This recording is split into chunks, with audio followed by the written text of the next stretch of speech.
It's Tim here from Your Six Studios. Today in this video, I'm going to show you how to get Roblox Plus on your mobile phone. So let's go on over to Roblox right here and just open this up. Now in the top left, you can see these three little lines. We can just select this.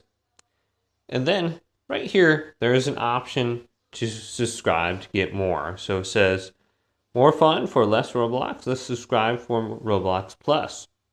Let's tap this. Now it's going to bring you to this section right here where we can try it for free. Now this is a free trial, but you still need to type in your credit card information.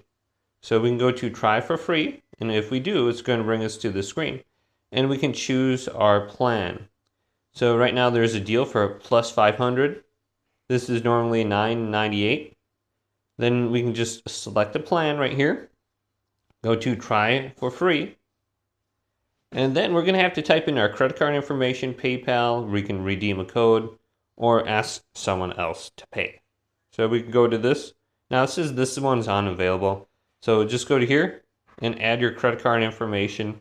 And then once you do that, you'll be able to purchase this and it will be added to your account. And you should see there's an indication by your name now up here, indicating that you have Roblox Plus. So I don't see anything there right now because I didn't buy it, but hopefully this video did indeed help you guys out.